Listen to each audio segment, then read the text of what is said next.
10 runners, headed by Madigan's Grey, the list from Graham. And Madigan's Grey is ridden by George Duffield. Number 2 is Army of Stars, ridden by Michael Roberts. Number 3, Lord Hasty, by Ollie Pears, who claims a £5 allowance. Number 4, Line Drummer, Willie Carson. Number 5, Green Lane Blinkered, ridden by Ray Cochran. Number 6, Mulhouse, the mount of Walter Swinburn. Number 7, Good for a Loan, Lester Piggott. Number 8, Trojan Lancer, Willie Ryan. Number 9, Loudest Whisper, Vizard, ridden by Brett Doyle, who claims a 5. And number 10, ISO Bar, is the mount of Steve Wood. They're down at the start for this, our second race, the Cheveley Park Stud Handicap. For the second race. And this is the tote betting. This morning, Green Lane was the 5-1 favourite. That was the betting overnight with Corals in the tote. It's now a 2.7-1 favourite, Green Lane, just in front of Army of Stars, 2.8-1.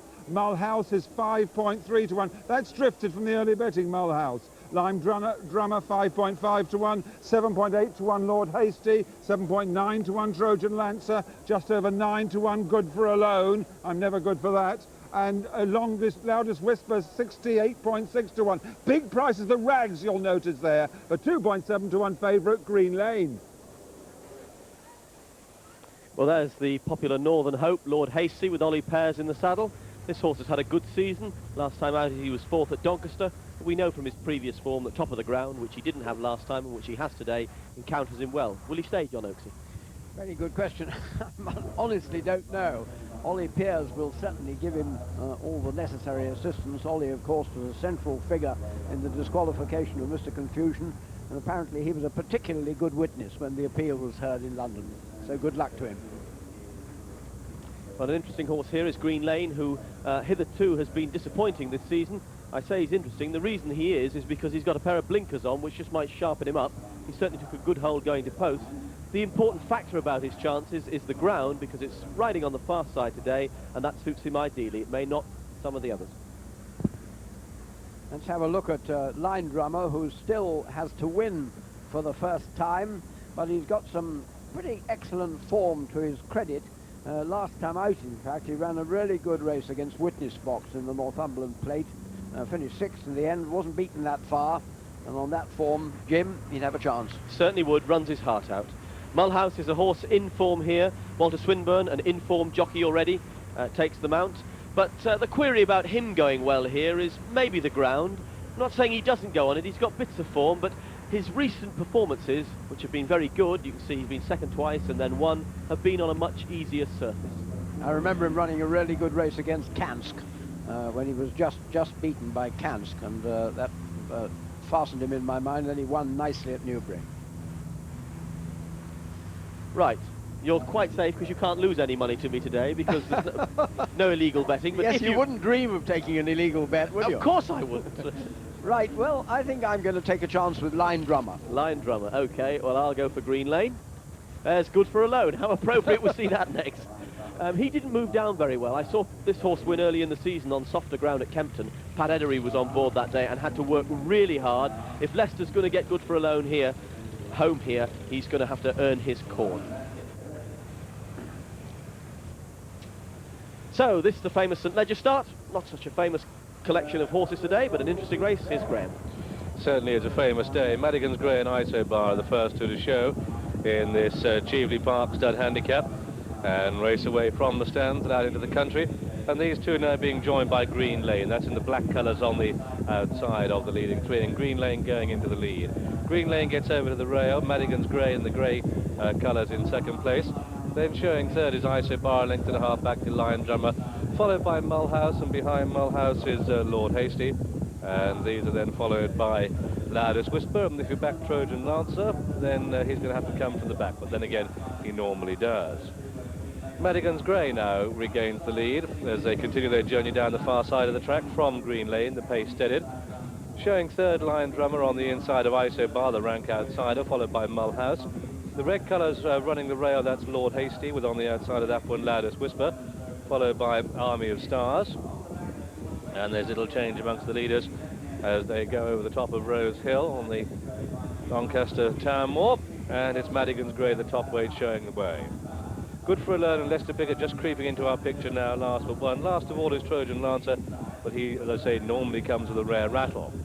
They're at the furthest point from the stands now. Absolutely packed the stands are. This really is a successful day. Madigan's Grey leading from Green Lane, these stride for stride, a length and a half ahead of Lion Drummer, then Isobar and Mulhouse, followed by Lord Hasty, and behind Lord Hasty, Loudest Whisper. Then Army of Stars, Good for a Load, and Trojan Lance are still the back two. Green Lane then leading as they start this run for home. Got about 3/4 of a mile to go, and it's Green Lane leading from Madigan's Grey showing second, and then Lion Drummer on the rail third, followed by Mulhouse just shaded in fourth. Isobar's just losing his pitch, and that's starting to drop away. Leicester Piggott on Good for a Loan, still the back marker, and they start the turn into the home straight. Green Lane leading. Madigan's Grey on the outside, a length and a half back to Lion Drummer, the green cap. Green colours on the outside is Mulhouse, and then the red and blue colours coming for a run on the rail is Lord Hasty, and just checked there by Lion Drummer, who beat him to that gap on the rail. Off the pace, Trojan Lancer with a run, also Army of Stars, and they come down to the 4, and it's Lion Drummer the rail, but here goes Lord Hasty after him. Mulhouse, Trojan Lancer down the centre of the track. Green Lane is beaten, and it's all to play for as they pass the 3 down to the 2. And Lord Hasty in the red cap, Lion Drummer the green cap, the rail. Green colours down the centre of the track is Mulhouse, and it's a 3-horse war now between these, but Trojan Lancer is staying on, back in 4, and these 4 clear of Army of Stars. A furlong and a half to go, and Lord Hasty go on. Lord Hasty by about a neck, but Lion Drummer will not give way next to the rails. Mulhouse next down the track. Comes Trojan Lancer, and as they race up towards the line, it's Lord Hasty on the outside of Lion Drummer, and up towards the line, Lord Hasty. Here comes Mulhouse, and another photo finish. Photo finish for the outcome of the Cheveley Park stud handicap between Mulhouse. Walter Swinburn thinks he's done it again on the outside with the late thrust on Mulhouse. Walter Swinburn, has he nosed in front on the line? He certainly thinks he has. Lord Hasty shares a photo with him, that one ridden by Ollie Pears. It's a close call for third place too. Lion Drummer is in third place. But there's the evidence. Mulhouse, the green colours, in the lead on the line. Second horse home is Lord Hasty, and the third horse home is Lion Drummer. A photo between those two. Fourth horse home was Trojan Lancer. I think there could be a steward's inquiry to the outcome of this race. Mile and 3/4 handicap, perhaps Lion Drummer a little bit squeezed for room on the rail, but it was Mulhouse who got there on the line.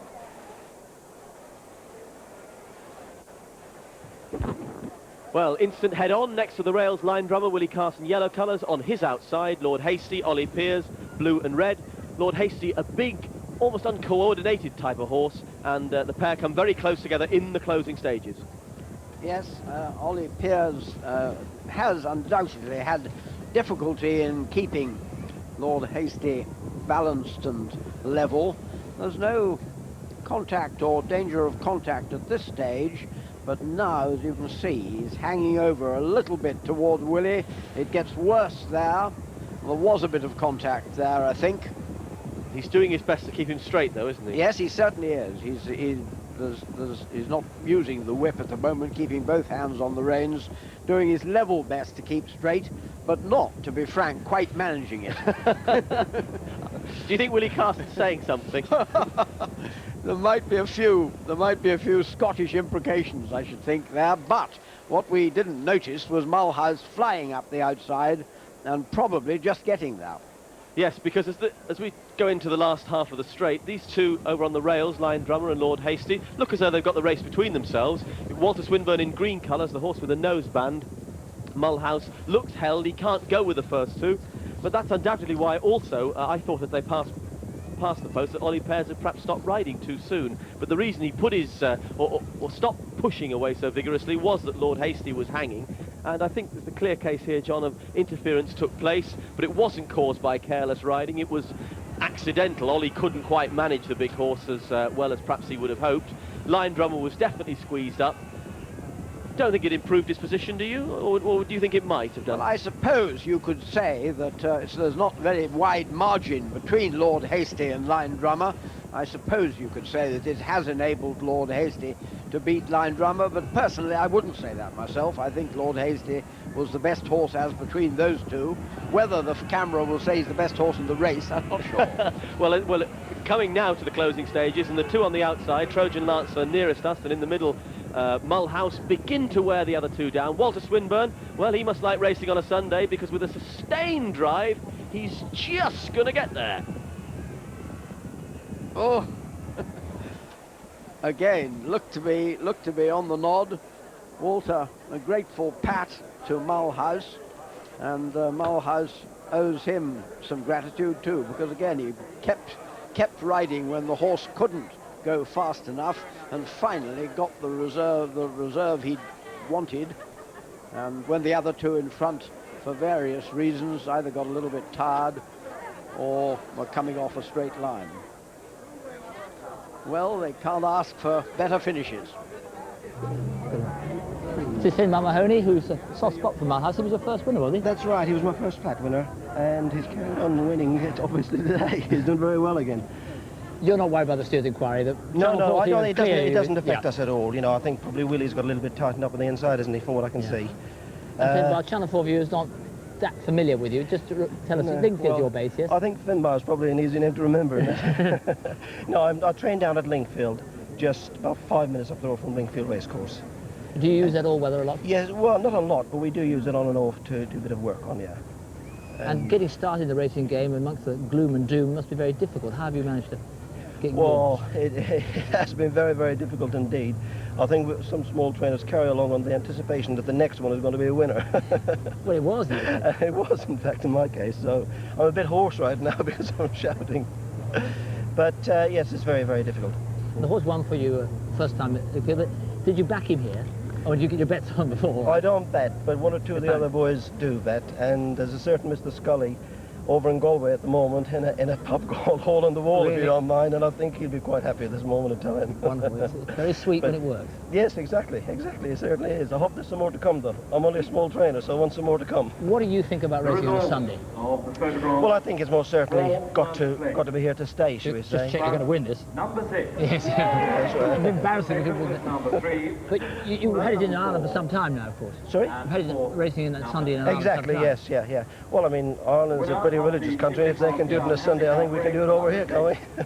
I think it'll probably be very difficult for the staffing side of it. I think, other than that, really, the racing on a Sunday has got to be from the minute of racing, surely, isn't it? Well, particularly if the winners come. Thank you very much. Okay, thank you very much indeed. All right. Well, ladies and gentlemen, we're now down here at the other parade ring, and we have the Shetland Pony Grand National. And we've got the greatest Grand National horse of them all, the one and only Red Rum here, the great 3 times winner, 27 years of age, and he looks like a 2-year-old, the great Red Rum. And would you believe Red Rum won on this course 24 years ago? Absolutely incredible. Now, Red Rum is going out, and here are the runners for the Shetland Pony Grand National. They qualified earlier on today, and just look at these ponies. I'll just read the names out as they go past. This one looks a bit like Desert Orchid to me. 16, the first one. That one is Rickleton Smuggler. 15 is Brindle Miranda. Then we've got Robin's Brave Fervour. These are great names. Then number 4 is Parkview Lloyd. Then this little pony here is number 7, Hayes Hill Helawi I Go. That's a great name for a commentator in the closing stages. The back one here is number 6. That's Tanny Grows Tyree. In front of that is Tyros Goldstrike. And I think Mr. Rennick is just about ready to get them off. Now, what they do, they've got 2.5 circuits of this particular course, and they've got little brush fences all the way around. And I tell you what, these horses, or ponies if you like, really do go like the blazes. Now, here they come round towards the start, and everybody's looking forward to this. Now, these ponies really do the circuit. Their highlight, if you like, is at Olympia in December, the big show at Olympia, and now they're coming round. Now, the 8 who've qualified are very, very fast ponies indeed. 2.5 circuits of this is about, 2.5 furlongs, if you like, but they've got these fences to jump, and this is going to be very, very exciting indeed. So, here they come round now. Here they come round towards the start for the Shetland Pony Grand National, and they're being called in. Okay, they're being called in now. Any second now, they'll be off and running. And watch out for these grey horses here. Oh, look at them. They're getting really excited. It could be a first-timer. This could be a real good race, this. And get back again, says the starter. And any second now, they'll be off. Big money prize, this. And here, oh. Now then, we've got the starters. Here we go, the starter. Ready, go! Go! Here they go. Oh, look at this. Number one gets a flyer on the inside. Look at this. They're going hell for leather over the first, and they're safely over the first and go towards the second. Oh, and they're safely over. And going around the bend, 5 leads from 1 on the inside. Then comes 6. There's a grey desert orchid up on the outside. Number 15 going the longest way round. 15, 5 and 1, stride by stride. Then comes 6 and 7, 4. 16 is the back marker. Round the bend for the first time. Into the home straight. Look at them go. 5's in front. 15, 1, 6 is finishing well, and 3 is at the back of the field. They are really going, and as they go round the bend, they've got another circuit to go, then they finish up the home straight. Can anything catch 5? 5, 15, 1. It is number 5 who is in the lead. Robin's Brave Fervour, ridden by Nikki Dowell. She's 4 lengths in front of number 15. That is Brindle Miranda. They're not going to catch this one, I don't think. But we'll soon find out. This is the home straight, and it looks as if we've got a runaway winner. And this is number 5, Robbins, Brave Fervour, coming up towards the line. Easy peasy. Oh, we've got a faller at the far end. We've got a faller, Hayes Hills down. And second is number 1. Third is number 6. So, Robbins, Brave Fervour wins it, and the loose horse, but the jockey's up, and everyone's enjoyed it. Back to you in the stands. Absolutely splendid stuff, that, wasn't it? Now, after the steward's inquiry, as it says there, the winner not affected. So Mulhouse keeps the race. Number 6, Mulhouse, at £4 10 pence. That's 3.1 to 1. Mulhouse. It was 9 to 2 and 7 to 2 in the offices over the last 48 hours. £1.60 a place. Lord Hasty, £3.30 a place. Line Drummer, £1.80 a place. The dual forecast £28, but the place is subject to revision after the steward's inquiry. Mulhouse keeps the race at 3.1 to 1.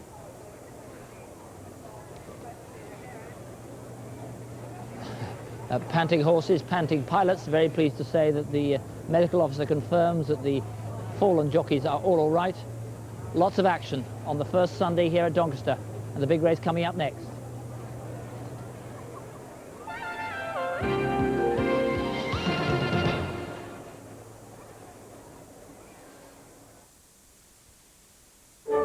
Astras are selling like hotcakes. Atkins, you deserve a holiday. Now, there's a little place I know in Provence. What luck, an Astra CD. Yes. Seatbelt tensioners, reinforced doors. Good heavens, ABS, power steering. Our daddy's in the car business. Oh, in charge of the Astra. Poor daddy. Never has the time to come with us these days. I blame his assistant, Atkins. He sounds like a bit of a clown to me. By the way, I'm Julia. Ramsbottom. Jock Ramsbottom.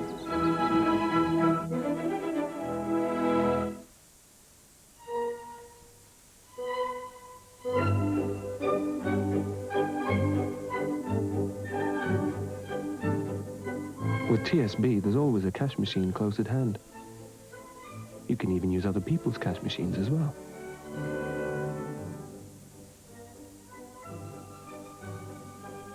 See? TSB. We want you to say yes.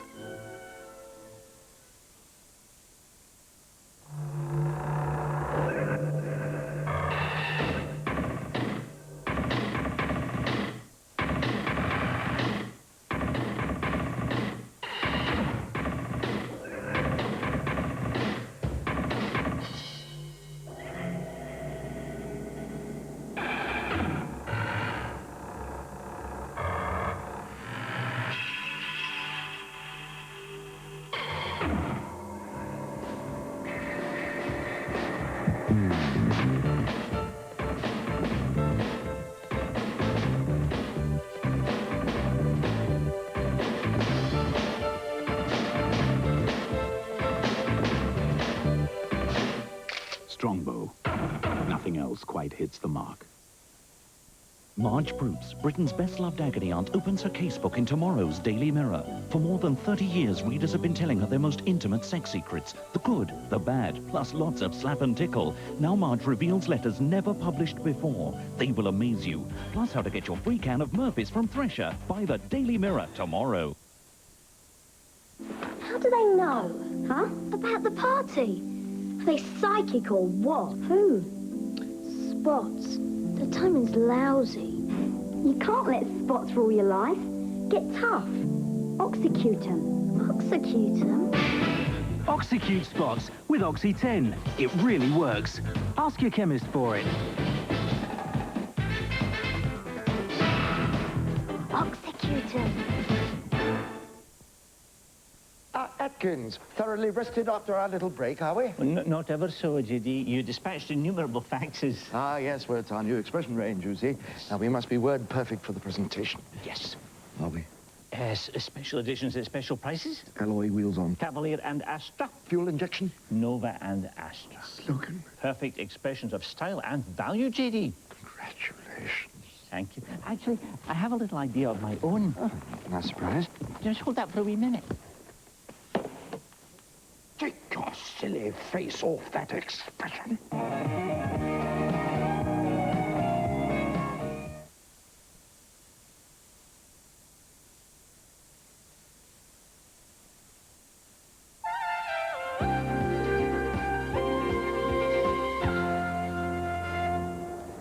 And as predicted by John Oaksey, the stewards have revised the placings here, putting Lord Hasty behind Line Drummer. So revised placings, Mulhouse the winner, Line Drummer second, and Lord Hasty third. Here's John McCurrick. Well, how appropriate it is. The first Sunday race meeting and the choir boy, Walter Swinburn, rides the first two winners, Savoyard and Mulhouse. I got Wally Power of Corals, the meeting sponsors, who are linked up with the tote. Well, first of all, had the betting shops been open, that would have been a pretty disastrous double. It would have been, most certainly. Walter is obviously one of the top 6 jockeys that a lot of the customers, credit customers, betting shop punters always back. Yes, it would have been a pretty desperate result if they'd been open today. Now, it should be a fair-sized pool, shouldn't it be? Because the tote and you were betting yesterday and today, and all the bets with Corals and the tote are going into the pool today. That's right, and I can tell you that the business, from what I've heard at the office, has been very, very brisk indeed. Been plenty of interest on the whole of the day. How would it compare, though, if this was a Saturday race meeting? Can you possibly compare it? John, it's very difficult to say at present. I would say that what happened yesterday was that most people took an interest in yesterday's racing. Then they saw Sunday, so they all then started to put their bets on. Yeah, it was quite a good spread of betting. I can tell you that this morning it's been very, very interesting indeed, very popular. The phones have been going all the time. But some of the punters at home are going to complain now. For instance, Savoyard, you could have got 6-1 and 11-2. Mulhouse was 9-2 yesterday, 7-2 today, both much shorter prices. The cynics would say, Wally, that it's helping Corals. But you're involved with this. The tote are returning lesser prices. For tote monopolists, of course, this is a disaster. Would you say, of course, you need bookmakers and the tote? Let's put it like this, John, that first of all, we did at Coral give both opportunities to our clients, both shops and credit customers.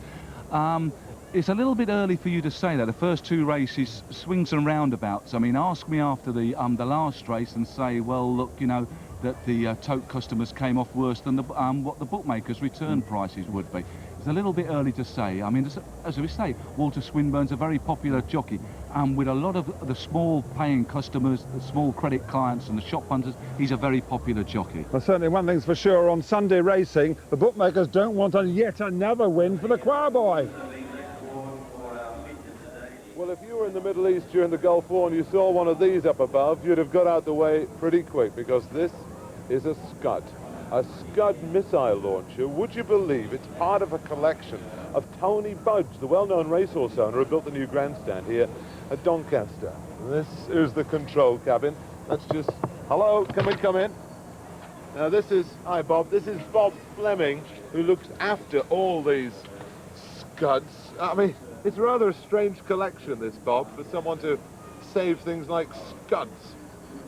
It is, but believe it or not, most scuds have now been destroyed. Yeah. All the scuds in Russia and the Warsaw Pact have been destroyed. Yeah.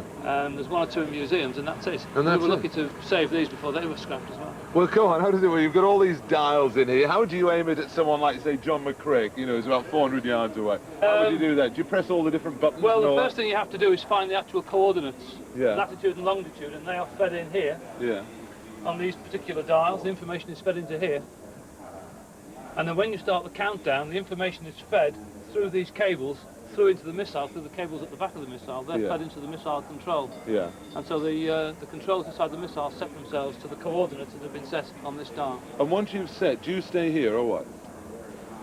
Or The commander will stay here until about 5 minutes before launch, and then he'll leave. Pretty He'll quick. he'll go to a safe distance, 2 or 3 miles away, I should think. 2 or 3 miles? Oh, yes, yes. Jeez, right. So what other things have you got? You've got scuds, what else? And where have you got your museum? Whereabouts is that? The collection at the moment is in Retford, Yeah. in North Nottinghamshire. And can people come along and see it? Not at the moment. We're just too we're too busy, and we're just full of material. And There's what other there's things no have you room got? for people to walk around. What have you got apart from the scuds? We've got everything from a First World War artillery piece to the Scud missile, going through all the Second World War tanks, artillery, British Chieftain tank, Russian T-55s, T-62s. Yeah. A lot of very modern Russian equipment. And how much would a scud cost these days? I mean, is it more expensive than a second-hand car or what? The transport is. The transport's the most expensive problem. But We don't pay for these, we exchange these. But it's Oh, the really? transport, yeah. But if I wanted to buy some, I mean, how much they cost? 10 grand or something like that, or? No, the problem is the transport. To Yeah. actually bring these across costs about £25,000. Really? The price is unbelievable. Expensive. Yes, And because you've got to bring them. Oh. That's the control panel that's just dropped a bit. They have to be brought through Poland by train and then by boat from Poland to the UK. And trying to get this through customs would be a bit of fun, wouldn't it? Yes, it is. Anything to declare, Yeah. just one scud missile. that's right. Thanks, Bob. I'll leave you to direct it. Okay. Thanks very much. Thanks, bye-bye. And this is the amended result for the 230. Mulhouse keeps the race, £4.10. That's 3.1 to 1. £1.60 a place. Promoted second now Line Drummer, £1.80. The third, Lord Hasty, £3.30. And the new dual forecast Mulhouse and Line Drummer is £20.50. And just to warn you that Twist and Turn on the tote show at this moment is Burlington Bertie on. 100 to 30 on at this moment, Twist and Turn. Twist and Turn, the ride of Walter Swinburn. You've heard that Calling Collect does not run. Still these 5 runners, £20,000 involved here. The trip, 1.25 miles. Here's the full list from Graham. For the Mail on Sunday trophy, number 1, Prince Rusnell, ridden by Willie Carson. Calling Collect does not run. Number 3, Twist and Turn, ridden by Walter Swinburn, bidding for a hat-trick. Number 4, Lucky Lindy, Michael Roberts. Number 5, Spartan Sharif, Mark Birch. And number 6, Young Buster, is the mount of Michael Hills. They're down at the start for this £20,000 race over 1.25 miles, and the 5 runners have won nearly £300,000 in win and place prize money between them. And Twist and Turn, odds against in the offices yesterday and this morning, is now odds on 2 to 1 on Twist and Turn. Lucky Lindy 3.2 to 1, with Young Buster 4.3 to 1. Virtually any price is the rags, but big odds on. 2 on, you're being asked to bet Twist and Turn. Well, Twist and Turn odds on. You could argue, looking at the form book, that he's not entitled to be odds on, that Lucky Lindy and Young Buster very much come into this on a form point of view. But Twist and Turn is a horse that has apparently been working extremely well at Newmarket. He ran in the Derby. Henry Cecil's convinced that he'd be better off coming back to 1.25 miles. He's a front runner. He's ideally suited by top of the ground. In short, if he's going to win another decent prize, it might well be this afternoon. He led for very nearly this distance in the Derby, didn't he, Jim? And Sheikh Mohammed had rather surprisingly made a present of Twist and Turn before the Derby to his brother.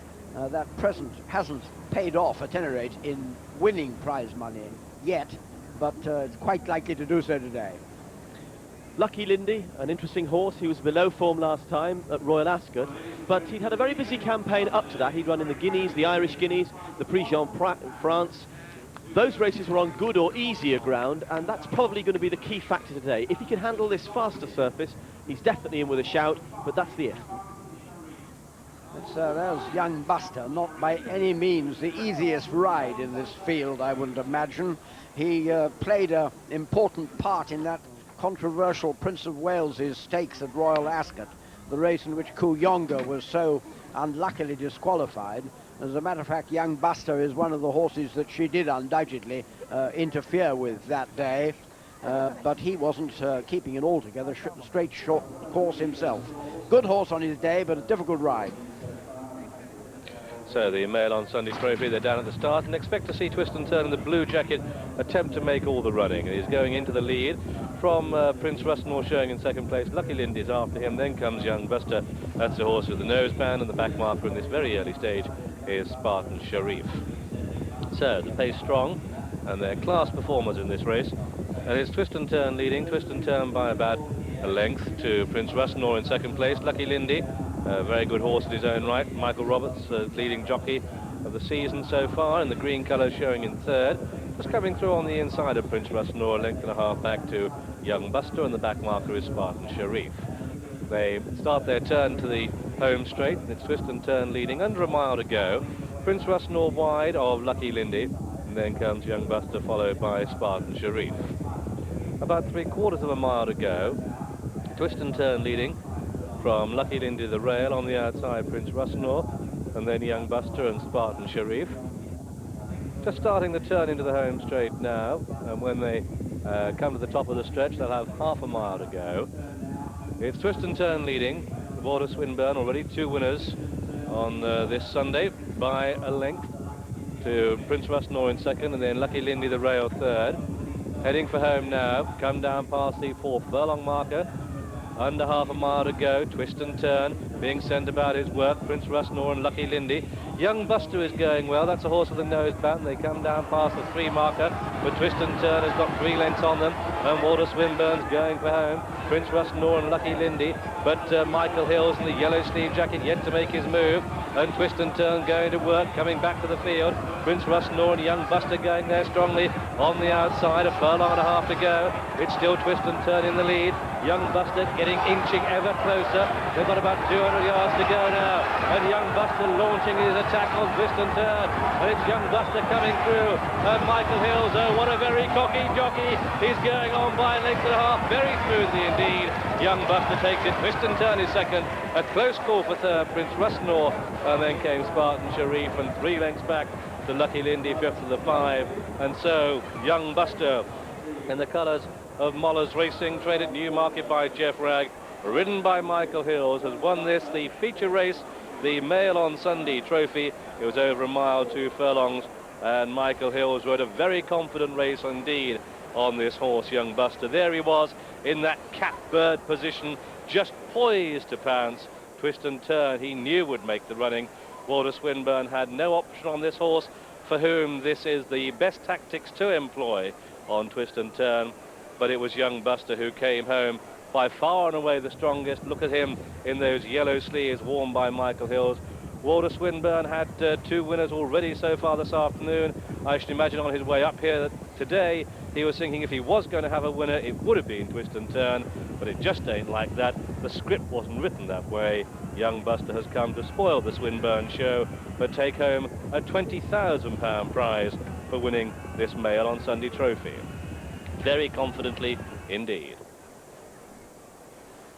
Sunday is supposed to be a day of rest, and for Michael Hills, this race has been quite amazingly restful.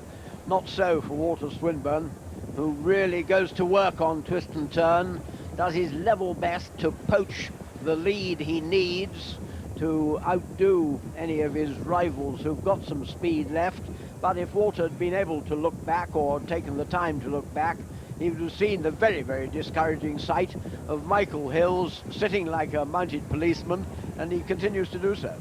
Yes, actually, to be quite honest, I thought at this point Michael really had taken a chance. Young Buster's a horse that has stopped once or twice this year and wants to be put in as late as possible. John Franker made a comparison a long time ago to me. He said, when you get a horse going as well as this, it's like having a trump card in a card game. You put it in once, and when you put it in down to win. And that's just what Michael did. He finessed it beautifully. He never really let Young Buster off the bridle, and when he said go, the horse quickened up immediately. Jeff Ragg said that although the horse looked ungenuine once or twice early in the year, he's a horse that's had back trouble, and he's been swimming him lately rather than galloping him, and he really thinks he's done the job. Full marks to Michael Hills. He's executed the plan beautifully, and there's even a cheeky look round to rub it in. Yes, a late booking for the ride, Michael Hills. And well, it was only a runner at the last Young minute. Buster only got in. Yes, we'd forgotten that. Young Buster only got in because Jeff Ragg was allowed, so to speak, a second shot after having missed the original 48-hour declaration.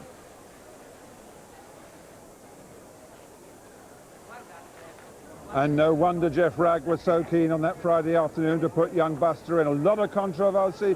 Should the horse have run? Shouldn't he? Well, he did run, and how he won. 6 young Buster pays 3.1 to 1. That's £4, 10 pence, including a pound stake. 3.1 to 1, exactly the same return as Mulhouse in the previous race. Places £1.10. Twist and Turn paid £1.30, although sent off. The odds-on favourite. The dual forecast £1.80. Non-runner number 2 calling collect. Jeff Ragg. He was determined to run young Buster. Now you know why. Well, number 1, Brusselor, third. It's been confirmed third. Number 1, Prince Brusselor. And number 4, Lucky Lindy, is confirmed as fourth. The race, the crowd is a great lottery going on here as to what the crowd is. Even now, the opinions vary between 15,000 and 25,000. Oh dear, she was caught a bit short. Anyway, whatever happened to her, she is... Oh, actually, she is a delayed photo, we think. But all sorts of things happening here at Doncaster. Walter Swinburn, he certainly loves racing on a Sunday. He won the Arc on it. He's won the first 2 races here, and then he got beaten by a horse he knows very well. He rides Young Buster. What he thinks about Sunday racing and about winning 2 out of 3 after the break. The 2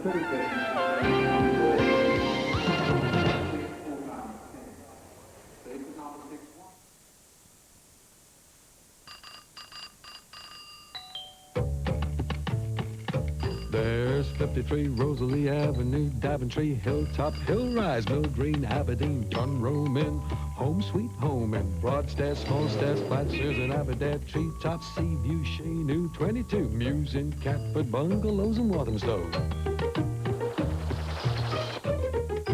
Do you have a nice view? Let's Avenue, number 8, Harrogate, Patio, Garden Gate, Thatch near Hatchen, cul-de-sac and Crouchen, timber frame, window frame. Dunroman again. 2 up, 2 down. Anywhere, anytown, same as in suburbia, couldn't be suburbia. Front door, back door, black door, greenhouse, new house, happy home in High Street, my street, another Dunroman. We've helped millions of people buy their homes. Nationwide.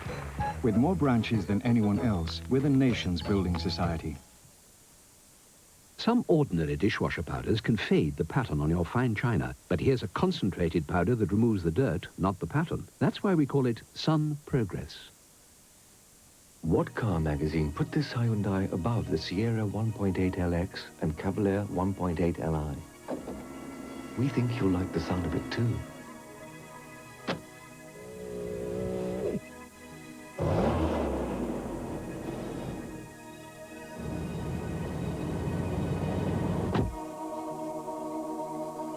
The Lancia from the high-tech, high-spec Hyundai range.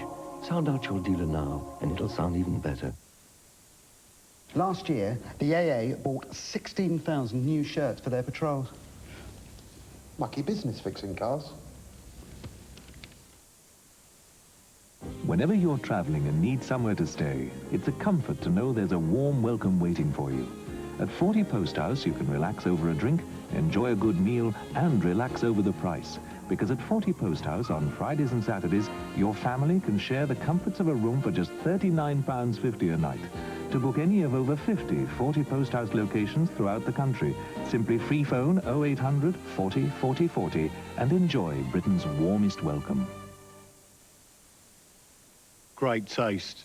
That's what Clarets have got. And Ron hasn't. Clarets in regular and sugar-free mints and gum. Oh, this is the life. Just the 2 of us. Excuse me. Couldn't give me a lift ashore, could you? Of course. Climb aboard. Coffee? Terrific. Nescafe. No mistaking coffee at its best. Thanks. Look, I'd like to return the favor. Why don't you join me on my boat tomorrow? Nescafe. Why shouldn't life be this good? Dad's always trying to save money by economising. First, it was the electricity. Then it was the heating. So when Mum discovered her personal micro-liquid came in a refill pack, Dad was well pleased. You still get great results, but the refills cost less, so you save money. You'd think with all this economising we could afford a proper spin dryer. New Persil refill packs. Brilliant results for less money and less waste.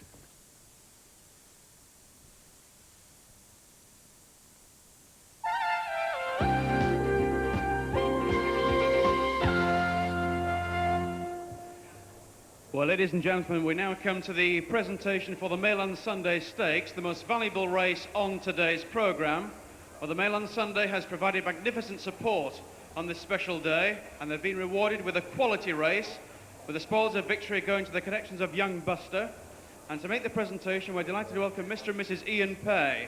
Mr. Pay is the Managing Director of the Mayland Sunday, and it's my pleasure to invite Mrs. Pay to present the trophy to Mr. Richard Moore, representing Mrs. Moller, the owner of Young Buster. Many congratulations and well done. Wade in, wade in. And there's also 2 bottles of Laurent Perrier Rosé Champagne for the winning connections.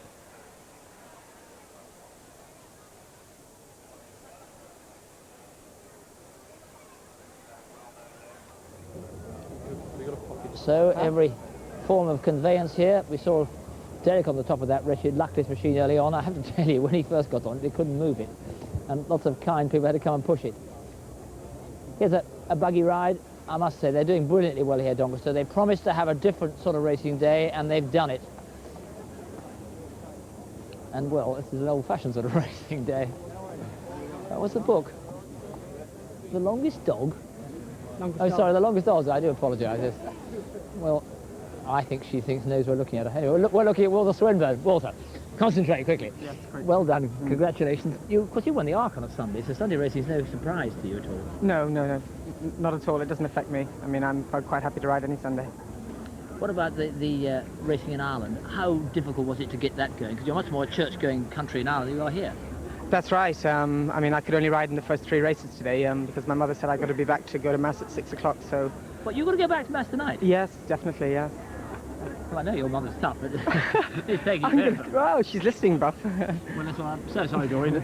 You're going to be back to say your prayers? Definitely, yes. You've got something to thank the old man for, haven't you? Well, exactly, yeah. I mean, as Mr. McCrick would say, you know, the choir boy strike, so there you go. You've got my joke. A little bit of barracking, so we wanted to put up with. You must have had a funny time on Twist and Turn there, because of course you know Young Buster well, don't you? I do. I know him very well. I mean, he's a lovely horse, but he just has his moments, I'm afraid. And but I think Mr. Raggs brought him here. You know, I rode him work last 8 days ago, and I asked him where he was running, and so he said Doncaster on the Sunday. I said what? So that was that. But knowing him, you clearly committed yourself very hard to try and give him one of his matches. Yes. I mean, I wanted to get in a battle with him, and I thought if I could, you know, I might just worry him out of it today, but, you know, take nothing away from him today. You're too many guns for me. When he's on that song, he looks a very good horse indeed. He is a very good horse. I mean, I said to Mr. Ragg at the beginning of the season, I thought he was up to tackling the best, and I know Michael Hills felt the same when he rode him for the first time on the gallop. He definitely is.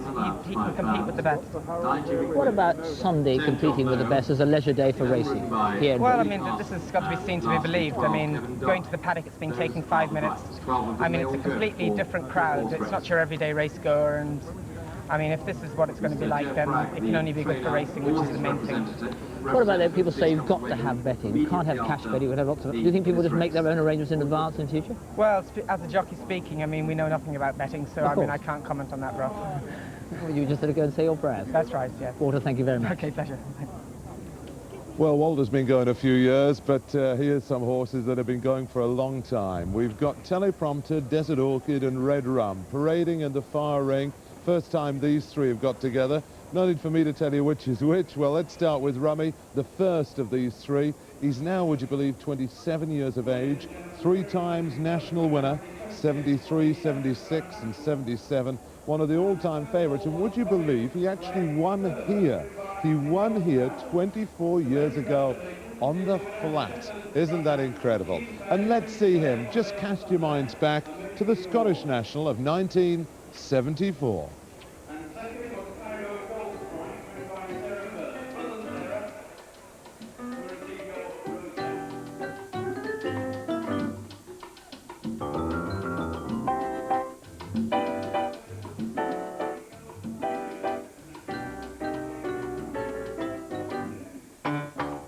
That was a marvellous day, and this horse has had a few marvellous days, hasn't he? The one and only Desi. And he's looking really well. He had a gallop down the course with Colin Brown earlier on.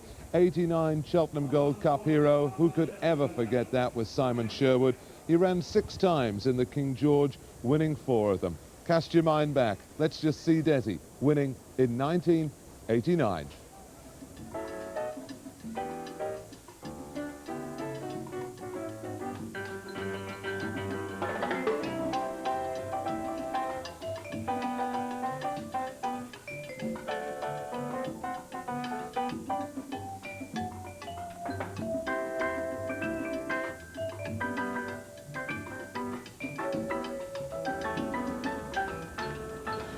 Well, those are the 2 great national hunt horses, and what about this great flat horse? Teleprompter, trained by Bill Watts at Richmond in Yorkshire, led round by Jock, the travelling head lad, and this was the greatest, or one of the greatest, geldings we've seen on the flat. But there's no doubting that his biggest win, he became a $1 millionaire, because cast your minds back to 1985. It was the Budweiser Million at Arlington Racecourse in Chicago, where Tony Ives and Teleprompter led them home.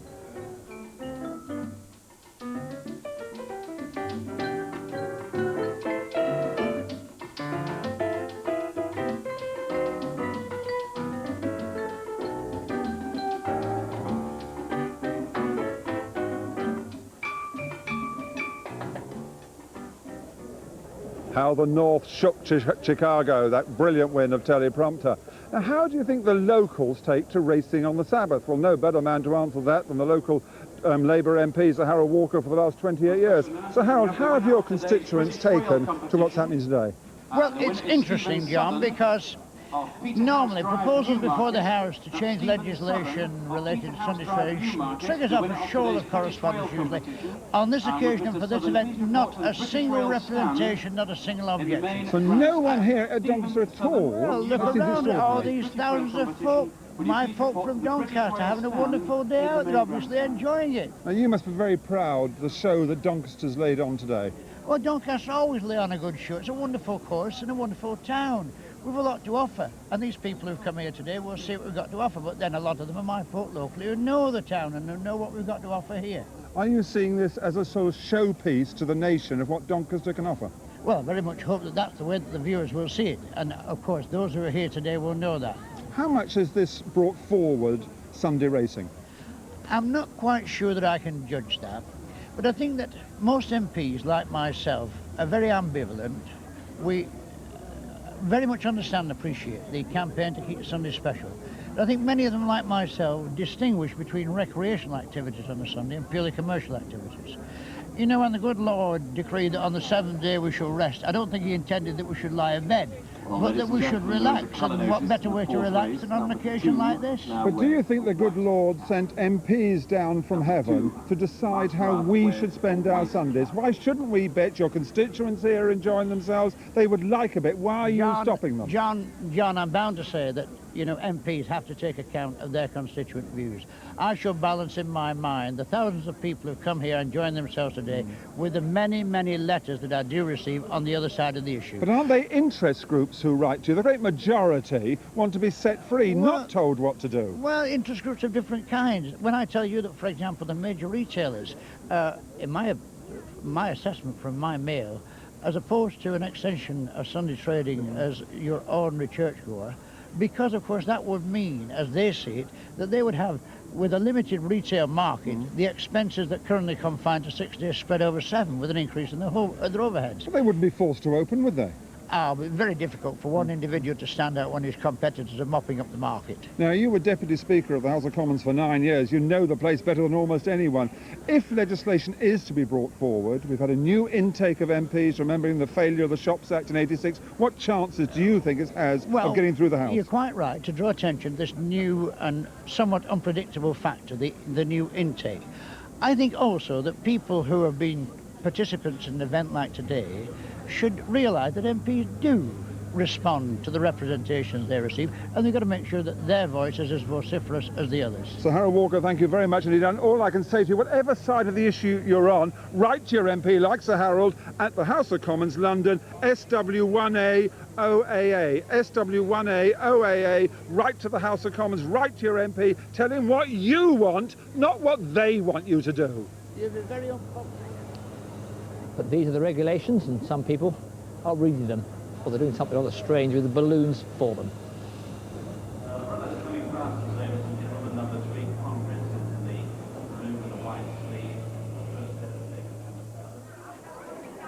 Well, they say this is a day out for the family. Absolutely spot on today. Now, we're inside what is normally the betting hall, but there are no bookies here today, but there are people like Tom Fool over here. Tom, what are you doing today for the kids? I'm spinning a plate with Lucy. Lucy, that is very good.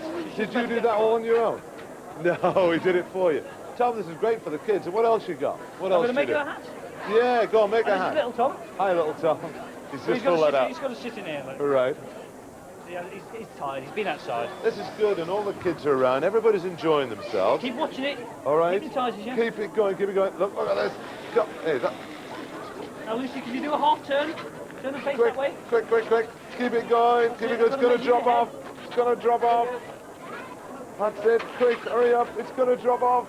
Quick, Tom. Hurry up. Hey, you did it. Well done. Thank you, Lucy. What'd you say? Thank you, thank you. Now, what else we got? Oh, we got another guy. I want one of these.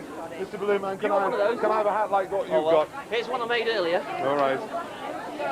That is smashing. You having a good day? Oh, yes, Is fine. it going well? Very good. See, Very it's busy. smashing here. I mean, be honest, which other Channel 4 racing presenter would wear a hat like this? Great day, this. All that and Uncle Derek, one has to say it suits him. The triple print handicap is coming up next. 1¼ miles of serious activity now. 12 runners listed by Graham. Number 1 is Aljanas, ridden by Frankie Dettori. Number 2, Majwa, George Duffield in a white cap. Sheikh Mohammed supporting today with 2 runners in this race. Number 3, Congress, Steve Cawthon in the first colours. Number 4, Drummer Hicks, Dean McEwen. Number 5, Timorous Willie Ryan. Number 6 is Viva Darling, ridden by Sebastian Sanders, who claims the £7 allowance. Number 7, Liability Orders, ridden by Michael Roberts. 8, Gachette, David Harrison claims the 5.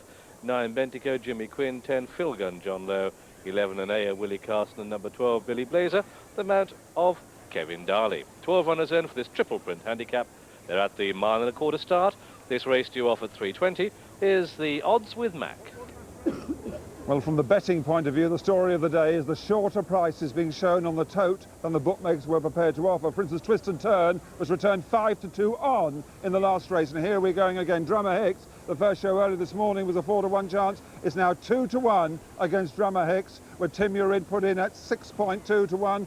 8.1 to 1 against Congress. They're slightly bigger. But Gachette, who was a 20-1 chance and 16-1, and I mentioned on the morning line, they were moving very early Saturday morning for Gachette. They've moved again, 8.9 to 1, 9.6 to 1 Anaya, and big prices the rest. Gachette, watch that. That was an early morning steamer yesterday morning. Well, before we pick up a specific horse, we're going to take Drummer Hicks in just a second. Let me warn anyone that's backed Gachette that it virtually bolted on the way down. David Harrison did very well to get it there in one piece. But that's go to Drummer Hicks, a horse ridden today by Dean McEwen, one in very good form. He is on a 4-timer, and we watched his hat-trick completed at York in some style. This was at York 2 or 3 weeks ago. Friday before the Magnet Cup, and in front from early in the straight, he ran on much too strongly for his opponents. Prior to that, Walter Swinburn had guided him home at Newcastle. That was over 1.25 miles, and before that he won over 9 furlongs at Hamilton. So he's clearly in tremendous heart. He handles virtually any type of ground. He's bred by his owner, And I think she's had a lot of pleasure, Mrs. Napier, out of watching him run. What about a four-timer? You think he does handle any type of ground, does he, Jim? Oh, it was like a road at Hamilton. Right, so this wouldn't be any worry to him. Don't think so. No. Well, in that case, I can't see anything likely to catch him. I thought you were going to tell me different for a minute. No, I'm sorry to say that, I go along with that. He looked like a horse who could win again. But here's a filly by Dancing Brave. Dancing Brave, sadly, did not succeed at stud as he did on the racecourse, has been dispatched to Japan. But this is one of his more successful offspring. She won a race last year, Congress, and ran pretty well in a Sandown handicap the other day. Yeah, she ran in a very hot handicap on soft ground at Sandown last time. She could go well here. She went down well. So too did Timmerid, a colt by Persian Bowl. There he is, number 5, the mount of Willie Ryan. Willie Ryan having a fantastic season. This colt was beaten last time by a horse called Kazar, but that was in a bit of a muddling race at Redcar, and he'd earlier won at Redcar and Wolverhampton and looked to be a progressive type. He goes very well on top of the ground, and he's not without a shout in what is undoubtedly the hardest race to solve here this afternoon. And Sheikh Mohammed, the Arab owners, in fact, that's Billy Blazer. That's Billy Blazer, the bottom weight. He's only had a couple of runs this season, and didn't really have much, never got into the race behind Allah Hamad at Windsor last time. Definitely one of the outsiders. Well, Matt gave you a big steamer in Gachette. There you can see that David Harrison looks a little bit pensive. The horse took a real hold with him. He's just got an Australian or New Zealand bridle on, but early in the season he's worn a gag or a drop noseband. He's got no special aids on today, but I bet David wished he had, having partnered him to the start. So, I'll go for Timmerid, and you? Drummer Hicks.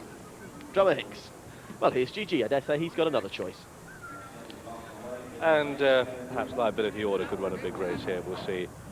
That's it, they're lined up then for the Triple Print Handicap. They break away, good level break too. And racing through on the inside, Congress is the first to get the lead from Phil Gunn. Out wide, Drummer Hicks. Now, he normally makes a running, Drummer Hicks. Is settled second at this stage. Ben Tico just off the pace, so too Liability Order. Madra, the white cap, the rail. Yellow colours is Algernas. And then behind these comes Gachette, much better settled in the race than he was going to post. Timmerid follows that. Blue in the back marker early on is Billy Blazer. Lickety-split then on the far side of the track. They go through the first quarter mile, and it's Congress leading by about a length. To Bentico showing second, Madra the rail third, Phil Gunn 4, Drummer Hicks 5, and then Viva Darling in the purple and red colours on the outside of Algernas, the yellow, the rail. Gachette's racing wide with Liability Order, a length back to Billy Blazer, and Ayer and Timmerid the back too. Come down to the halfway stage in the Triple Print Handicap, and it's Congress leading from Bendico in second, with Madra the white cap, the rail. Then the dark green colours, that's Phil Gunn. Out wide in grey is Gachette, also grey but with red armlets, that's Liability Order. Viva Darling and Algernas make a line of 4, about 5 lengths off the leader, who is now heading for home. And down towards the half-mile pole, half a mile to go. Congress and Steve Cawthon, Bentico in blue on the outside, Drummer Hicks with a run. Then comes Phil Gunn, Liability Order on the outside of the pack. Gachette under pressure and going backwards. So the Saturday Steamer is the Sunday Steamer. They come down to the 3, and it's Bentico now pressing on the outside, Congress the rail, and then behind these comes on the under pressure Timmerid, Liability Order in the grey colours with a run down the centre of the track. They've passed the 2. Bentico in the lead, Liability Order on the wide outside, off the pace Billy Blazer, the horse with a noseband staying on well, Congress still the rail. They've got just over a furlong to go, and it's Bentico and Jimmy Quinn from Billy Blazer in second, Liability Order, and here comes Drummer Hicks with a striped sleeve jacket. Has he left it too late? Bentico pressed hard by Billy Blazer and Drummer Hicks as they race up towards the line. Another thriller here. Bentico just gets it in a photo from very close for second, Drummer Hicks and Billy Blazer. Billy Blazer, Drummer Hicks, then came Congress, followed home by Liability Order and Timmerid and Viva Darling. A big break to Phil Gunn, Algernas, and then Gachette, and the back markers were last of all in Ayer, and last but one was Madja, and so the winner of this Triple Print Handicap, appropriately for a firm that deals in photos and photo finishes. We've got another photo finish. The crowd are having a terrific day for thrilling finishes, at least. Are they backing the winners?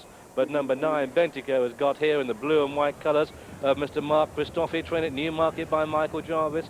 So a double for him on this first Sunday day's racing. Jimmy Quinn in the white cap driving Bentico home, and this horse responding bravely. Billy Blazer, and on the outside, Drummer Hicks in the striped steel jacket worn by Dean McEwen, battling for second and third. Billy Blazer, the mount of Kevin Darley, at the line. Bentico has got it. Bentico sticks his pretty little head out to win the Triple Print handicap, but it's a mighty close call for second between nearest to us, the fast finishing Drummer Hicks, and with his head held high, Billy Blazer.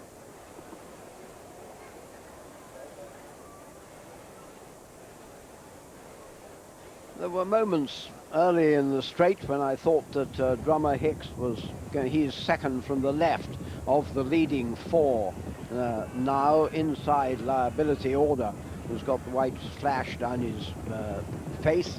Billy Blazer with the white noseband, and over on the far rails, taking command now almost certainly, the eventual winner Bentico. But it's desperately close. It's been close all day. The handicappers can really congratulate themselves, Jim. You couldn't really name the winner for certainty here. No, if you'd backed Bentico, you're just beginning to get a bit anxious. If you backed the horse on the outside, Drummer Hicks, you were just a bit hopeful, and Billy Blazer too, he was sticking his neck out. Jimmy Quinn, the winner on the winning horse, Bentico, well, horse we're pretty sure is one, had a great season, began here at Doncaster in the Lincoln, and it's carrying on the first Sunday meeting. Winner number 2 for Michael Jarvis coming up.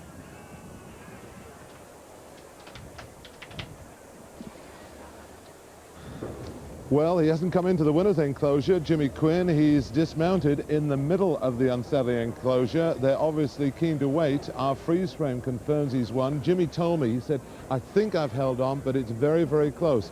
If he has, well, it's another big handicap because he rode the Lincoln winner high-low at the beginning of the season, and it's a double for Michael Jarvis if he has. Our freeze frame looks as if he has, but Jimmy is unsaddling in the middle of the enclosure.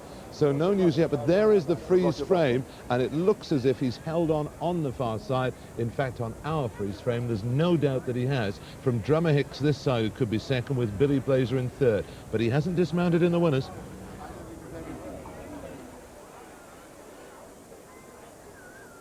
Well, that's almost certainly superstition, I think. The jockeys hate riding into the winner's enclosure. Nothing looks stupider than nothing looks stupider than having to walk out of the winner's enclosure. So certainly, I don't blame Jimmy at all for that.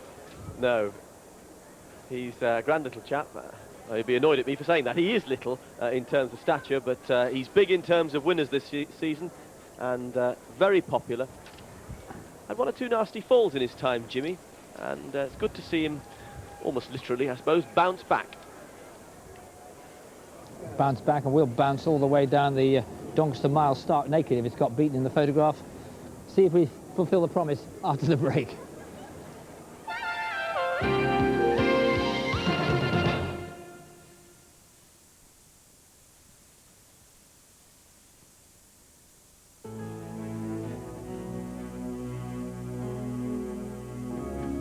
This car manufacturer spends over £2 billion a year on research and development to bring you cars like the new Carina E and Camry. The next car in front, it's just around the corner. The latest generation of the world's most popular car. The new Toyota Corolla goes on sale on August the 7th from £9,456. You can catch it at your dealer now. The car in front is a Toyota, the new Corolla. Who can you count on to know what you want? With 1, 2, 3, 4, 5 sections, the Thompson directory is bound to know. From Birdseye, the makers of waffles and alphabites, come new potato funny faces. Crisp golden slices made with real mashed potato with no artificial flavors or colors. Mummy and Daddy. Very good, darling. New potato funny faces from the Birdseye potato family. Marge Proops, Britain's best-loved agony aunt, opens her casebook in tomorrow's Daily Mirror. For more than 30 years, readers have been telling her their most intimate sex secrets. The good, the bad, plus lots of slap and tickle. Now Marge reveals letters never published before. They will amaze you. Plus how to get your free can of Murphy's from Thresher. Buy the Daily Mirror tomorrow. With special packs of Golden Wonder Crisps, you'll find out instantly if you've won cash prizes from £10 to £10,000. I've won! And there's a chance to win £1 million. Opening a packet of crisps has never been so exciting. Golden Wonder Crisps. They could be worth a packet.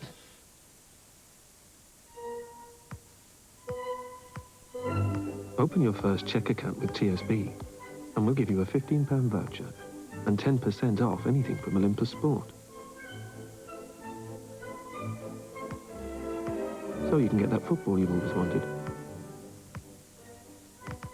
Or anything else that might be helpful. TSB.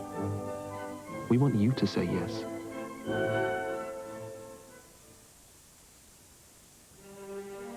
I do solemnly swear to do what's right by these four walls. I shall arm myself with Dulux weather shield sand-textured paint with its unique ICI durable polymer. I shall not stint, nor skimp, nor corners cut. Unlike the bandit who did me guttering. For here shall I stand in days to come and say, I did that. Whenever you're traveling and need somewhere to stay, it's a comfort to know there's a warm welcome waiting for you. At 40 Post House, you can relax over a drink, enjoy a good meal, and relax over the price. Because at 40 Post House, on Fridays and Saturdays, your family can share the comforts of a room for just £39.50 a night. To book any of over 50 40 Post House locations throughout the country, simply free phone 0800 40 40 40 and enjoy Britain's warmest welcome.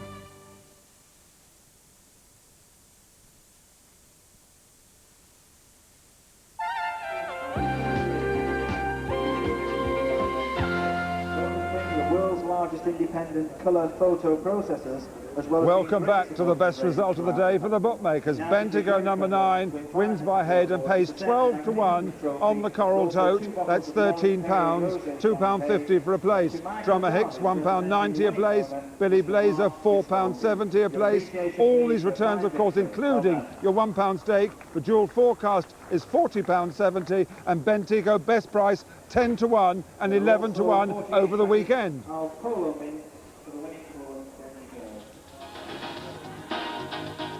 Well, I've now come over to the fashion show tent, and this really has been very, very popular. They had a show earlier on, they've got one later on. Let's have a chat with David Fish, who's organising it, and I think, David, we're ready with the models. Come on, girls, let's talk us through and tell us what happens. Let's have the girls on, please. OK, girls, on with the show. Could we have the music, please?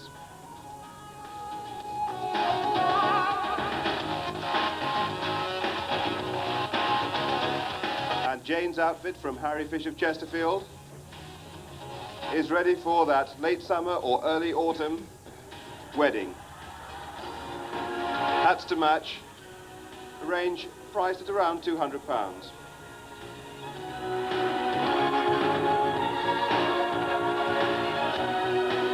Ray's cape in cashmere and crystal fox with the accent on the cash is from Harry Fish of Chesterfield. Worn over a suit in winter white.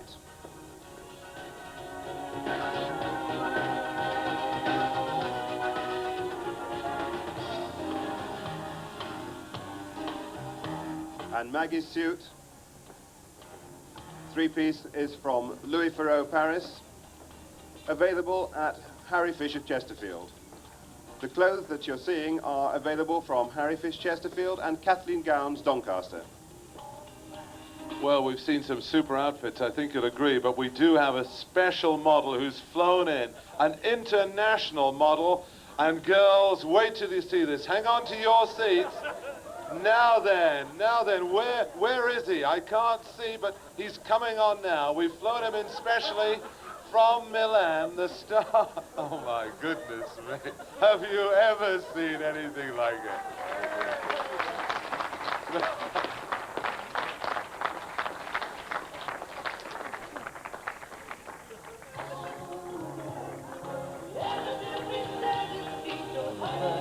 4 viewers all over the country are now turning for the off switch. If this ever gets on television, it will be a miracle. Ladies and gentlemen, the one and only big Evangelista vergreen. Woo! Not for those of sound mind, but we've had just about everything here. Shetland ponies, we've had Scud missiles, we've had a McCrick in a balloon. Well, it presumably was up in the air there, it was certainly up on something. And we've also had some very good racing and some terrific finishes. And the winner of the last finish was Jimmy Quinn, who rode Bentico, and it was tight. It was tight. I mean, I rode the horse previous time at Newbury, mile and 5.5. He didn't quite stay, led him like past the 2. And today, Mr. Jarvis said to me, if I can get a lead, I've gone a good pace. I've popped in, sat in second. I had 7.12, and I thought, well, I'd stretch him from 3 down. I've picked him up, got him running from 2.5 out, and then they've come at me inside the final from the last, like, 20 strides. He was coming back underneath me, but he stuck his head out. He's run all the way through the line. One of the things that when we're looking from the television, and people at home watching the television, we can see the line. We're looking sideways at it. Now, you're looking towards it. It's often very hard to judge exactly where that line is. Yeah, you've just got your head down, and you're looking for the lollipop, the red lollipop more than anything else, you know what I mean? But, I mean, it just come in time for me there today. Just come in time. I just flicked past. Yeah, just. I mean, I thought I'd held on like when I come back in, but I was just waiting for the judge to make the decision. You're rather than me going in there and then thinking I might have been second, but I'd rather let the judge give the photograph out rather than me. Jim, everybody is in very high in racing today about having racing on a Sunday. There's going to be a downside. There are going to be people working extra days, do you think, or do you think really racing is going to welcome it wholeheartedly? There was quite a lot of doubters beforehand, don't forget. I mean, 2 or 3 years ago, I remember overwhelming vote against by racing professionals. Yeah, well, I mean, for me, as a few of the letters in the papers, I mean, Sunday racing, I mean, it's a day out for everybody. I mean, Doncaster here, I mean, the only times you see this packed is this is like Leisure meeting and the Starters Lincoln meeting, you know. I mean, on a Sunday afternoon, it's a nice day. They got everything here for family, kids, everything, you know, and it's a good atmosphere. And it's good to ride a win here on a day like today. It was a good atmosphere on the Lincoln day too, when he won on the high-low. Yeah, definitely. I mean, he's a horse who set the ball run for me for the season to win a handicap like that, and then 5-6 weeks later to win on Welshman, win the Chester Cup. I mean, the two nice handicaps to win. And obviously, I mean, this race, I mean, to even have a ride on a Sunday, like the first Sunday race meeting over here, to ride a winner is a great thrill as well. Like. Keep kicking him out. Great, thank you very much. Thank you. Well, one great concern for the authorities today was illegal betting, especially here at Doncaster. And head of the Jockey Club security, Roger Buffum. Roger, what's been happening? We have taken a number of precautions, working in conjunction with South Yorkshire Police, to ensure that legal betting does not go on. What sort of precautions were they? Well, we've a number of betting intelligence officers working with CID officers, undercover, in the crowds, and as things stand at the moment, things are going very well. But bookmakers generally are law-abiding citizens. Surely you didn't expect the bookmakers were going to come here and deliberately break the law? No, I think that we anticipated that bona fide bookmakers will respect the law. Their livelihoods at stake if they do not. What happens if a couple of punters are talking to each other and one says, well, I have an even fiver, mine beats yours? That happens all the time. It happens all the time. It's small gaming in pubs, shove halfpenny and things like that, cribbage. That is something where discretion is taken. Well, Roger Greenwood, what kind of crowd has it been like? I think it's been, so far, a real family atmosphere. We started this morning, I think there were a couple of hundred people that were queuing up outside the turnstiles. There were a lot of attractions that were on this morning. The racing didn't start until this afternoon, and I think you can see for yourself that it is a large, very orderly crowd that are very happy with things so far. How would you compare the crowd, not just the size of it, the kind of people who come, compared to a St Leger Day? Well, I think probably there's more evidence today, obviously, of children. There are a number of attractions here. We've had 1 or 2 problems with lost children, only a few in that sense, but I think it's a nice family atmosphere. Now, you've got a few Yorkshire football clubs are doing quite well, some of them, but you must have some trouble with the crowd. Isn't it tremendous to see the crowds here so orderly compared to some crowds at soccer matches? Yes, I think it is so far, but I think it would be fair to say that there has been a great deal of improvement in terms of crowds at soccer matches. But yes, it's a nice atmosphere here today. So it's a great nice place to bring the family racing, the police would say that. I think today, from all the attractions that have been put on, it's a nice family day. And Roger, had this been a failure, had there been illegal betting, arrests, it would have been very serious indeed as far as the future of Sunday racing is concerned. I wouldn't like to comment on that specifically, but there hasn't been a problem, and we don't envisage a problem for the rest of the day. So security-wise, you've been in the job about a month, you had this hot potato landed on your desk as soon as you came there, you must be delighted. Absolutely delighted. And the police delighted as well? So far. Absolutely Thank you very terrific. much. It's terrific. One other thing I must ask you as well, about the crowds who come, because there's no betting, do you think that's why they're so well behaved? Some people say they're not losing their money betting, they don't get so angry. No, I think generally the standard of the behaviour of people that come to Doncaster Racecourse, in my experience, is very high. We don't have many problems at all. I think it's just the evidence that you've got of more children here today, which creates more of a family atmosphere. And Roger, illegal bookmakers, there's always a fear of that on the racecourse as it is generally, and you're always looking out for them. Yeah. Is there any sign of them here at all today? Not that I'm aware of. We have noticed there are a lot of professional bookmakers here enjoying a day out, but the arrangements were made off the course prior to racing, whereby telephone calls could be made for account holders, and those seem to be working very well. Well, the great news is the law's happy, and if the law's happy, all of us are. Well done. Thank you very much, gentlemen. Thank you. Thanks a lot. Thank you. Well, we've heard from the people who make the decisions, but what about the people who come racing and those that have come today?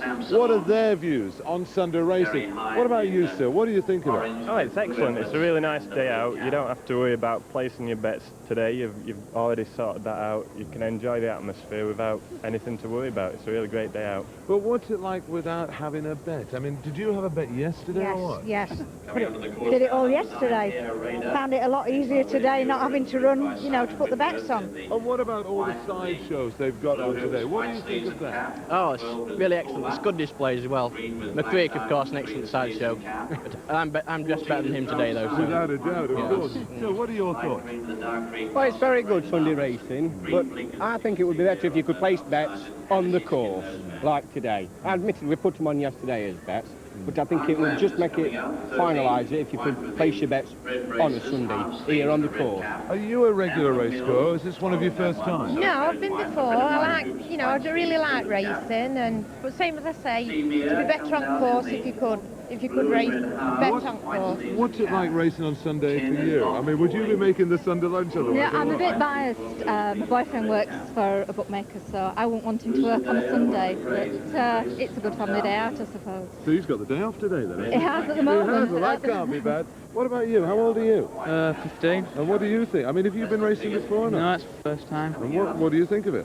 It's all right, yeah, it's great. It's great, is it? Yeah. 15 years of age, eh? Yeah. Man after my own mind. Now, what about you, sir? I think it looks like Desperate Dan, doesn't it? I think you should be allowed to bet me. You should. It spoils it. That's the whole point of racing, isn't it? Bookies, finding best prices.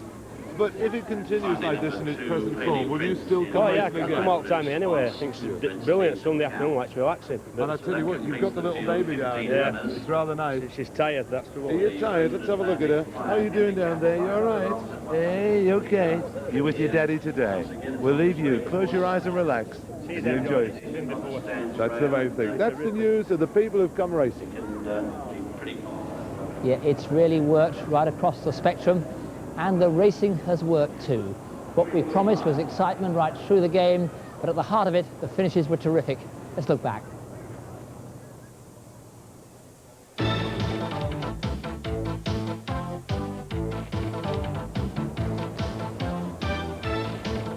Our Walter Swinburn got the first Sunday off to a brilliant start. At the end of the show, he's going to get to Mass by 6 o'clock. Here's the rest of the excitement. And it's Leicester Bigot and the black fellas on the outside, but Panicking running the rail and Panicking going on. Panicking by a length and a half to 2. The deprecated Jim Crack Premier in the pink colours on the wide outside of the pack. Savoyard starts a run and Panicking's coming to the end of his run now. Jim Crack Premier and Savoyard are finishing fast.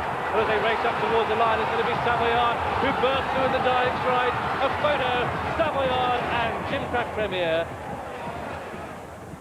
Green colours down the centre of the track is Mulhouse, and it's a three-horse war now between these, but Trojan Lancer is staying on, back in four, and these four clear of Army of Stars. A furlong and a half to go, and Lord Hasty go on. Lord Hasty by about a neck, but Lion Drummer will not give way next to the rails. Mulhouse next down the track. Comes Trojan Lancer, and as they race up towards the line, it's Lord Hasty on the outside of Lion Drummer, and up towards the line, Lord Hasty. Here comes Mulhouse, and another photo finish. And Twist and Turn going to work, coming back to the field. Prince Rusnor and Young Buster going there strongly on the outside. A furlong and a half to go. It's still Twist and Turn in the lead. Young Buster inching ever closer. They've got about 200 yards to go now. And Young Buster launching his attack on Twist and Turn. And it's Young Buster coming through. And Michael Hills, oh, what a very cocky jockey. He's going on by a length and a half. Very smoothly indeed. Young Buster takes it. Twist and Turn is second. Bentico in the lead. Liability Order on the wide outside. Off the pace, Billy Blazer. The horse with the noseband staying on well. Congress still the rail. They've got just over a furlong to go. And it's Bentico and Jimmy Quinn from Billy Blazer in second. Liability Order. And here comes Drummer Hicks with a striped sleeve jacket. Has he left it too late? Bentico pressed hard by Billy Blazer and Drummer Hicks as they race up towards the line. Another thriller here. Bentico just gets it in a photo. And the day's result, Savoyard wins the first at £4.60, that's 3.6 to 1. Mulhouse the 2.30, 3.1 to 1. Young Buster, 2.55, So Classy, also 3.1 to 1. And relief for the bookmakers with Bentigo, £13, a 12 to 1 shot, Rins the 3.20. One thing we can say about today, it's proved how efficient the racecourse officials and the jockeys and trainers can be when everything gets clicked, because we've had 25 minutes between races and they've all gone off. They're still there down at the start for the last one. We've had 5 races in our program coming up. Here comes the 5th down at the start for the Virgin Atlantic Flyer Handicap. 10,000 in total. Here's the full card from Graham. Number 1 is Cantoris, drawn 2. That'll be on the right of the picture. Darrell Holland rides. Number 2, Paley Prince from stall 8. Steve Gore from 3, Lucy Deo from 5. George Duffield 4. Amber Mill at 4. Ridden by John Carroll. Number 5, Heavenly Grey at 15. That'll be running the rail on the left. Dean McEwen. Number 6 is Seamere Blinkered at 12. John Lowe. 7, Breezy Day at 13. Bruce Raymond. 8, Cronk's Courage rides it at 11. Lester Piggott without a winner yet. Number 9, Air Raider, Blinkered, Simon Whitworth rides, that 1 drawn 6. Number 10 is Loft Boy, Blinkered at 1. That'll be on the extreme right, Richard Hills. 11, Mr. Mina's Girl at 14, Brett Doyle. 12 is Tauber at 7, Seamus O'Gorman rides.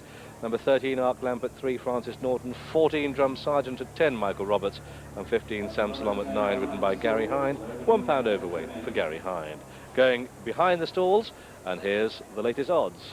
Very early show against Drum Sergeant was 10 to 1, but look at that, 2.5 to 1, 5 to 2 Drum Sergeant. Air Raider 5.6 to 1, 6.4 to 1 Cronk's Courage, that's about 13 to 2, 15 to 2 the tiny Misdemeanor's Girl, one of the smallest horses in training. Seamere 8.7 to 1, 9.7 to 1 Breezy Day, and any price the rest. The unofficial attendance is just over 20,000. 20,500 is the figure that's just been given out on the attendance. A smashing crowd, but will they be able to find the winner here? What a short price that favourite is. Well, that is an incredibly short price. Admittedly, Michael Roberts is on board, but it is a pretty open handicap. Although it has to be said, Drum Sergeant has got a good chance. He doesn't win very often. In fact, he's won only once in 34 starts, but he didn't get a very good run last time he ran, and I was at Beverley when that took place. He got bumped early on behind Misdemeanor's Girl, but did some good work late on. He has a chance, but no more than that. This is a grandmother's hatpin race, isn't it, really? It's a new race. A little bit of luck in running. One bump, one miss of the brake can make the difference. But there's the bottom weight, Sam Salon, ridden by Gary Hind.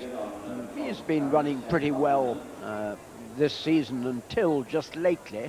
Hasn't, in fact, run well in his last 2 races, but capable of winning a race, though. Another one. Has he ever won a race? No. Well, you said it was a grandmother's hatpin race. I think if you were using the grandmother's hatpin, you'd be rather hoping it didn't land on it. Yes. There's 12, Tauber. Well, if this was an all-weather race, or if it was taking place at Lingfield, there would be a flood of money for him. But last time we saw Tauber. He was tailed off at Newmarket in a race run there last week. However, at Lingfield we know him to be a very capable performer, so therefore we know that as it's not at Lingfield today, perhaps the best thing to do is to ignore him, and that's sure to make him go and win. Lester Piggott there in the background on Cronk's Courage. John, he must have a bit of a chance. Yes, he's a good old campaigner, isn't he? We've seen him an awful lot of Channel 4 races, and it would make a good deal of the crowd's day if Leicester could ride a winner on this historic Sunday. He's likely to be seen in prominence because Cronk's Courage is a habitual front runner. I think Leicester's sure to be up there at some stage and might just stay there all the way. We're looking at Air Raider. He's giving a little bit of trouble at the stalls, and he's done so on other occasions this season. But he's a horse who's basically in good form, although he hasn't won of late. He's been running creditably. So he might be a little bit more effective over a stiffer test than today's extended 5 furlongs. Nearest to us is Heavenly Grey. She's a fast starter, but she's not really been in great form this season. Tauber we've seen. Nearest to us is Misdemeanor's Girl in the green colours with orange spots. She burst through at the end of a race at Beverley in July, running well, and has run creditably since. She's another who's not absolutely certain to go into the stalls as planned. She has shown quite serious bad temper at just this stage. Brett Doyle takes the mount today. She is an inconsistent racehorse. She's not easy for any of the punters who are going through the races yesterday to make much sense of. Equally, John, she's one that if you rule out, it's the very day she goes and trumps you. There's no doubt she's quite able. You slightly deserve what you get if you call a horse Misdemeanor's Girl. Why do you say that? You obviously had a girlfriend called Misdemeanor's Girl, did you, at one time? If only I was Frankham, I would certainly have a good comeback to that. But there's just the one to go in now. No, there isn't. There are 2 to go in. That's 3. Have another go. My hat pin's really working well here, and Cronk's Courage is going to be the last in, and I think the first out.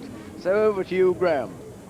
Very much a handful, Cronk's Courage going down at the start. None better than the man in board. He goes in, that's it, lined up for this Virgin Atlantic Flyer, appropriately named, 6 furlongs a trip. They're getting a bit restless in the stalls, a lot of hot horses here, that's it. They're lined up, breezy day in those hoop sleeves. Heavenly Grey nearest to us, that's it, they kick away. And it's just over 5 furlongs the race, breezy day quickly away. Heavenly Grey, talking about those horses on the left. Air Raiders running fast, also Amber Mill in red and white, with Arc Lamp and Cantorus. They're all red and white colours. Red Cap on the extreme right, Loft Boy. They go to the first furlong, and Cronk's Courage has come there in the black colours too. So as they come past the 4, it's Cronk's Courage, the black one, off the rails. Running the rail is the grey Heavenly Grey. Then comes Tauber in the green, off the pace, Seamere going well. Then Air Raider with a chance. Off the pace, Arc Lamp racing wide, so too Amber Mill. At the back, Lucy Dea, but he normally finishes. Paley Prince out the back too, but it's Leicester on Cronk's Courage, who lead as they come down towards the 2 marker. Heavenly Grey the rail, Seamere in behind, poised to challenge. Air Raider with a run, Samsalon with a run. Off the pace, Paley Prince starts to make ground. Misdemeanor's Girl swallowed up in bunching behind the leaders. They come down to the final furlong, and it's Cronk's Courage, the black colours, white cap on the outside. That's Seamere with a run. Here comes Drum Sergeant, the big gamble of the race in the green colours, and it's Drum Sergeant who lengthens and goes on. One for Michael on Sunday this, and it's Drum Sergeant who wins it. A 4-horse wall for second place, with in that photo Cantorus, Samsalum, Seamere and Cronk's Courage. Little to choose between those 4 for places. And then behind these came Tauber, who was last of all, Breezy Day, Loft Boy, Heavenly Grey and Amber Mill. The judge could take a dickens of a long time to sort out 2, 3, 4 and 5 in this race, but there's no doubt about it. Our winner is Drum Sergeant, number 14, in the colours of Mr. W.A. Sellers, trade at Meltham by John Parks, ridden by Michael Roberts. And so this first racing on a Sunday in Britain has finished as it started. Brilliantly exciting, tremendous buzz right through, and at the heart of it, finishes that really thrilled you. I hoped you had your money on early, and if you didn't have any money on, you still saw what racing can do. Racing can be fun for everyone, and it can be a day that makes us buzz right through. Come with us next time.